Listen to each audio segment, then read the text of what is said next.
السلام عليكم ورحمة الله وبركاته، ازيكم عاملين ايه الأخبار؟ مش هنطول كتير، ندخل في الموضوع على طول. دي الحلقة اللي هنتكلم فيها النهاردة عن المدرسة المقاصدية التجديدية. احنا في الفيديو اللي فات اتكلمنا عن المدرسة الأولى اللي هي جمهور الفقهاء. وشفتوا رأيهم، شفتوا وجهات نظرهم مبنية على أحاديث عاملة ازاي، بيتكلموا عن الموضوع ازاي. كل التفاصيل كانت واضحة قدامكم. تمام؟ طيب خلينا نشوف دلوقتي الرأي المختلف أو الرأي الحديث بخصوص المدرسة المعاصرة، المدرسة المقاصدية التجديدية. تمام؟ طيب تعالوا نتكلم الأول عن المدرسة دي بتضم مين كفكر. هي مش مدرسة يا جماعة بمعنى إن هم قاعدين بيدرسوا في معلم بيعلمهم، لا، أي مدرسة يقصدوا طريقة أو توجيه معين. هم إلى حد ما متشابهين في التوجه ده، زي ما الأربع أئمة متفقين على توجه معين فاعتبروهم في مدرسة واحدة. برضو المجددون أو العلماء اللي هنقول أسمائهم دلوقتي متفقين على شكل معين في تفسير الأمور.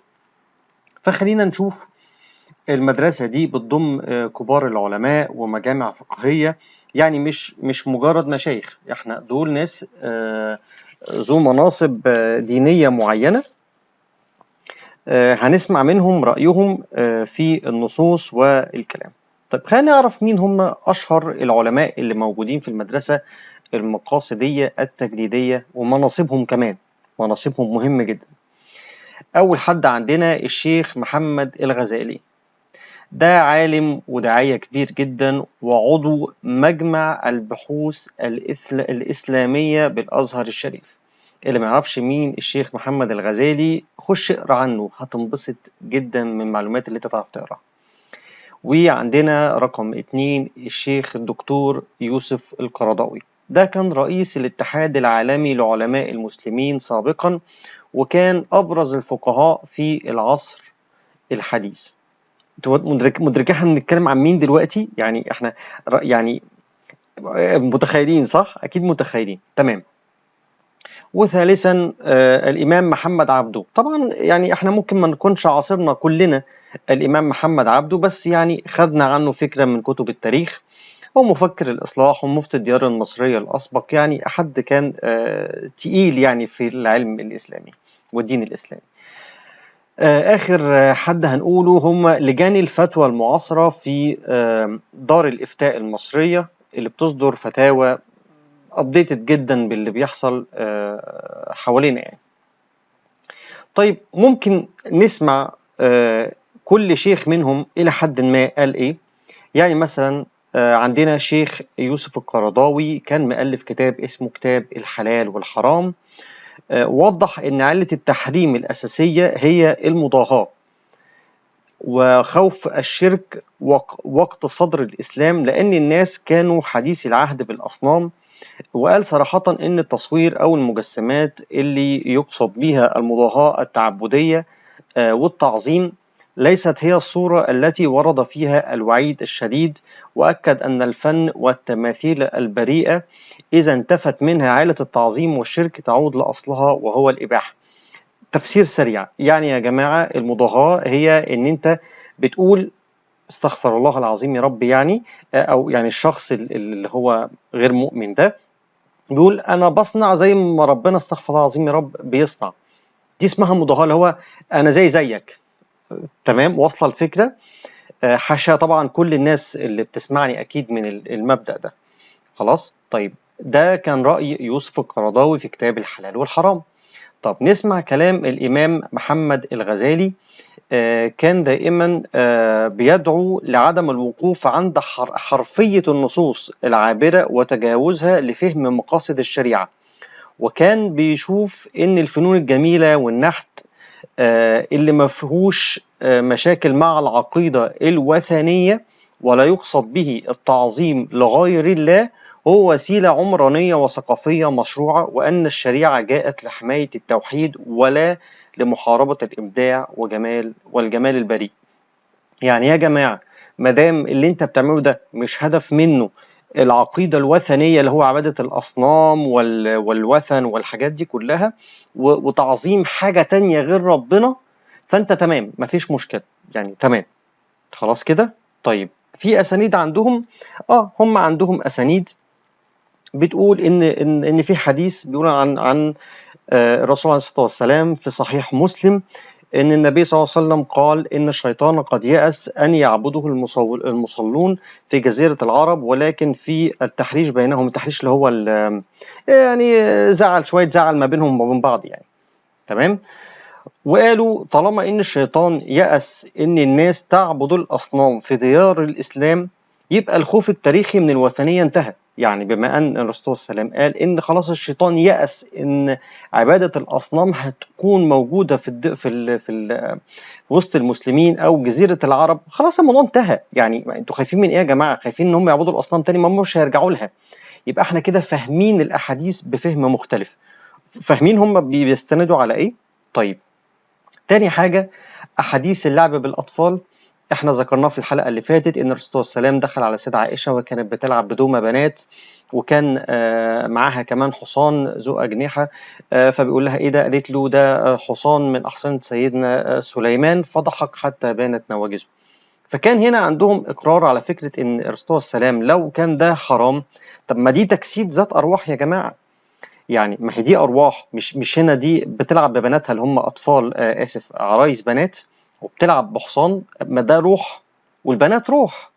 الله، يبقى هنا الموضوع احنا فاهمينه غلط.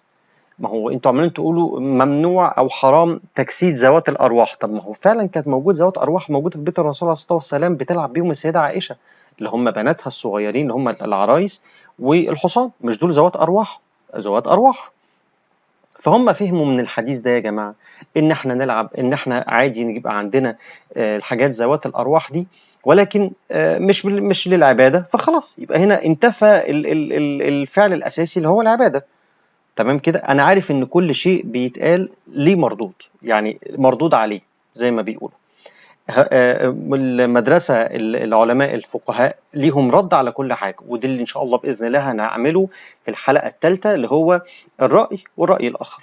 هنقول السؤال وهيبقى إجابته من مدرسة الفقهاء والمدرسة المقاصدية الجديدة في نفس الوقت. طيب نيجي للسؤال بخصوص ال 2D وال 3D. احنا كنا قايلين ان هم حرام في مدرسة الفقهاء.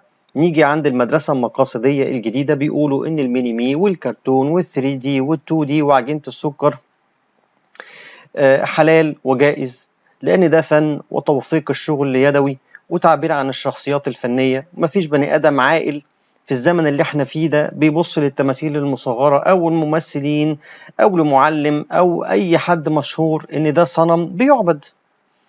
نحت البطة بالكرتون اللي احنا اتكلمنا فيه الحلقة اللي فاتت، ان حد مثلا عمل بطة، عمل حيوانات، عمل شخصيات الكرتونية اللي بتظهر كلها عامة، ده حرام. خلاص ده ذات أرواح، فالموضوع انتهى. هم متفقين، يعني هنا بقى الاتفاق في المدرسة المقاصدية الجديدة حلال باتفاقهم جميعا، لأن الكرتون أصلا خيال هندسي ورسومات متحركة ترفيهية، ما فيهاش أي مضاهاة لخلق ربنا الحقيقي، يعني للخلق الحقيقي اللي ربنا عمله، وما فيهوش أي تحدي، يعني ما فيهوش أي تحدي ولا مضاهاة لخلق ربنا سبحانه وتعالى. واما بخصوص الرسم بتاع ال 2 دي وال 3 دي والتظليل الاحترافي، برضو شايفينه حلال وان هو ده ابداع. حتى الرسوم الرقمية ده برضو فيها مهارة بشرية واتقان فني، طالما الرسوم دي ما فيهاش مقصد تقديسي، فده بعيدا خالص عن موضوع المشاكل الحرمانية اللي فيها التصوير. اما بخصوص عجينة السكر والبسكوت والقوالب والحلويات، احنا برضو اتكلمنا عنهم ان انت ممكن تقول ده حلال بهدف الاهانة، بيسموه الممتهن، انه هيتاكل يعني. لكن لو سبته باقي فاحنا قلنا كده خلاص بيعد من التماثيل المحرمة في وجهة نظر الفقهاء. تمام. اما بخصوص المدرسة الحديثة اللي هي المدرسة المقاصدية التجديدية، بيقولوا ان عجينة السكر والبسكوت والقوالب والحلويات حلال طبعا من باب اولى. يعني بالاختصار اللي هو يقول لك العين بتاكل قبل البق، عارفين العين بتاكل قبل البطن، حاجه زي كده. فلا دي بتبقى لذيذه ومصممه للبهجه والاكل، موضوع ابسط بكتير من اننا ندخله في دوامه الحلال والحرام.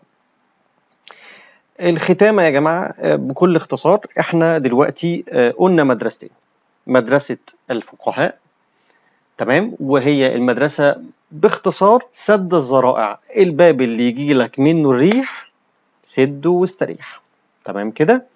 أما المدرسة المقاصدية التجديدية شافت مع التطور ومع الحداثة وابتعدنا عن أصلا فكرة عبادة الأصنام، وإن ما عادش في عندنا الفكرة دي أصلا متاحة، والدنيا اتطورت والدنيا راحت في حتة مختلفة. فيلا بينا نتماشى مع الوضع الحديث بما يتراءى له العلماء من اجتهادات من العلم والقرآن والأحاديث النبوية الشريفة. يا رب ما كنتش قلت رأيي أثناء الحلقة وأبديت ابتهاجي برأيي عن رأي آخر. أنا حاولت والله أكون محايد. أنا مش محايد، بس حاولت أكون محايد. وإن شاء الله زي ما قلت لكم في حلقة ثالثة بإذن الله هنتكلم فيها عن الرأيين بقى قدام بعض، ده بيقول عن حاجة كذا وده بيقول عن حاجة كذا، ده عنده وجهة نظر مبنية على كذا وده وجهة نظره مبنية على كذا. أتمنى تكون الحلقة التانية دي نالت إعجابكم، وأي حد عايز يقول حاجة الكومنتس مفتوحة، وتحت أمركم في أي حاجة عايزين تسألوا فيها ونسأل فيها ونعرفها ونحاول نوصل لأفضل نتائج. وآسف للإطالة، شكرا جزيلا لوقتكم، يومكم سعيد وأشوفكم على خير، والسلام عليكم ورحمة الله وبركاته.